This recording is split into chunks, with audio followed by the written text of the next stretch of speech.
आता मुख्यमंत्र्यांच्या उपमुख्यमंत्र्यांच्या आमच्या आदितीच्या साक्षीने सांगतो, तुम्हाला ह्या आठवड्यामध्ये मिळतील आणि 2 महिन्याचे मिळतील, त्याबद्दल आपण काळजी करू नका। दिलेली जर योजना कोणती असेल तर मुख्यमंत्री माझी लाडकी बहीण योजना, हे बरोबर आहे का नाही? मला एका गोष्टीचं समाधान आहे, राज्यात फिरत असताना आम्ही सगळेच जण महिला इतक्या उत्साहाने येतात, चेहऱ्यावर आनंद ओसंडून वाहत असतो, त्यांचा हसू चेहऱ्यावर दिसत असतं। मायमाऊलीला विचारलं, का ग बहीण मिळालं का तुला? हो दादा मिळाले। आता मुख्यमंत्र्यांच्या उपमुख्यमंत्र्यांच्या आमच्या आदितीच्या साक्षीने सांगतो, तुम्हाला ह्या आठवड्यामध्ये मिळतील आणि 2 महिन्याचे मिळतील, त्याबद्दल आपण काळजी करू नका। विरोधक टीका करतायत, विरोधकांना ही योजना आम्ही आणलेली बघवत नाही, सांगतायत ही योजना बंद पडेल। मी आपल्याला सगळ्यांना सांगतो, अनेक वर्ष या राज्याचं अर्थ मंत्रालय मी सांभाळलंय, आमचे देवेंद्र फडणवीस साहेबांनी सांभाळलंय, आम्हाला ह्याचा अनुभव आहे। आपलं राज्य एक प्रगतिशील राज्य आहे, आर्थिक बाबतीत सक्षम राज्य आहे, त्याच्यामुळे यंदाच्या वर्षी दिलेल्या अर्थसंकल्पातल्या योजना, मग माझी लाडकी बहीण योजना असेल, आपली 3 गॅस सिलेंडरची योजना असेल, आपली गरिबांच्या मुलींना शिक्षण मोफत देण्याची योजना असेल, ह्या ज्या योजना दिलेल्या आहेत ह्या योजना चालू राहणार आहेत, त्याबद्दल तिळमात्र शंका मनामध्ये बाळगू नका।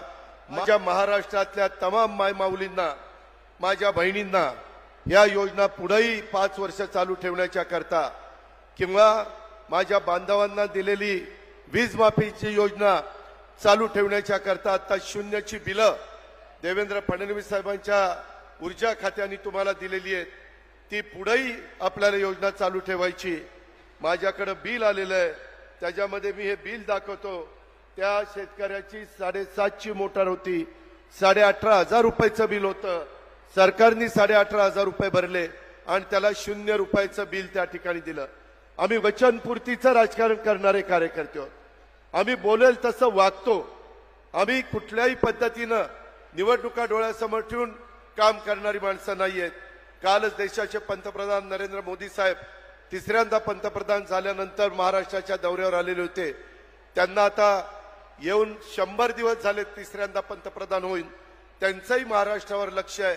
आपल्या शेतकऱ्यांचे प्रश्न सोडवण्याच्या करता कांदा निर्यात बंदी आपण उठवली, आपण सोयाबीनचा भाव वाढवण्याच्या करता प्रयत्न आपले चाललेले आहेत, कापसाचा भाव वाढवण्याच्या करता आपला प्रयत्न चाललेला आहे, ऊसाचे भाव वाढवण्याच्या करता प्रयत्न, जे माझे कष्टकरी शेतकरी पिकं घेतात त्याला योग्य पद्धतीचा दाम मिळाला पाहिजे, या प्रकारची भूमिका महायुतीच्या सरकारची आहे आणि त्याला केंद्र सरकारचा आशीर्वाद आहे।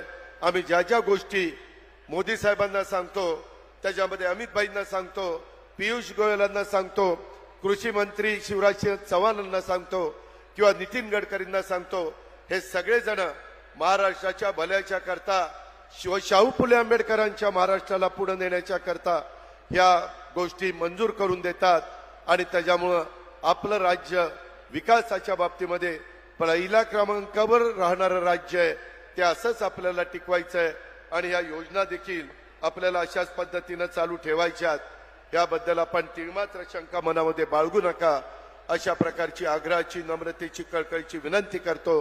वेळ बराच झालेला आहे, देवेंद्रजींचं पण भाषण होणार आहे, माझ्या आदरणीय मुख्यमंत्री साहेबांचं पण भाषण होणार आहे।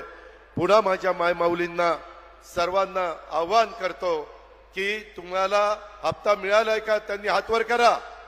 त्याच्यातून लाडकी बहीण योजना आणली, किती आमच्यावर टीका केली, आज देखील हेच मीडियावाले सांगतात ही योजना बंद होणार, ती योजना बंद होणार। अरे ते राज्य सरकार ठरवेल ना, तुम्हाला कोणी अधिकार दिलाय? त्याच्यामध्ये मी अर्थसंकल्पामध्ये अर्थसंकल्प मार्चच्या 2ऱ्या आठवड्यामध्ये सादर करणार आहे ना, त्यावेळेस राज्याचा आर्थिक शिस्त, आर्थिक घडी बसवण्याच्या दृष्टिकोनातून आम्ही पावलं उचलतोय। आज माझ्या लाडक्या बहिणी इथं बसल्यात, मला या सभेच्या निमित्तानं सांगायचंय, कालच मी इथं परतूर मंठाला येत असताना 3,500 कोटी रुपयाच्या चेकवर सही केली। 8 दिवसात माझ्या बहिणींना पैसे मिळणार आहेत, फेब्रुवारीचे पैसे मिळणार आहेत। आम्ही शब्दाचे पक्के आहोत। दिलेला शब्द पाळणारी लोक आहोत, परंतु दिलेल्या योजनांचा फायदा पण तुम्ही नीट उचलला पाहिजे. 1 रुपयामध्ये पीक विम्याची योजना आणली, काढली, माझ्या शेतकऱ्याला ती परवडावी, परंतु त्याच्यामध्ये किती चुकीचे प्रकार केले. काहींनी गायरानं स्वतःची दाखवली, देवस्थानच्या जमिनी स्वतःच्या दाखवल्या, पिकं दाखवली. अरे असलं जर तुम्ही चुका करायला लागला तर ते पाप कुठे फेडाल. वर गेला तरी परमेश्वर तुम्हाला माफ करणार नाही. तुम्ही नियमाने वागा ना, तुमचा अधिकार आहे. तुमच्यावर अन्याय झाला, जरूर तो अन्यायाला त्या ठिकाणी वाचा फोडण्याचं काम, दाद मागण्याचं काम तुम्ही करा. तो घटनेचे शिल्पकार डॉक्टर बाबासाहेब आंबेडकरांनी संविधानाच्या माध्यमातून तुम्हाला दिलेला अधिकार आहे. त्याचा आम्हालाही आदर आहे, तुम्हालाही आदर आहे, आणि त्याच रस्त्याने आम्ही पुढे चाललोय. परंतु कुठंतरी एखादी चांगली योजना आणायची आणि ती ज्या घटकाकरता आणलेली आहे त्या घटकाला त्याचा फायदा होण्याच्या ऐवजी ज्यांची आर्थिक परिस्थिती चांगली आहे त्यांनी त्याचा फायदा घेणं हे बरोबर नाहीये. हे कुठंतरी थांबलं पाहिजे आणि त्याच्यातून आम्ही पुढे चाललोय. इतर राज्यामध्ये काय चाललंय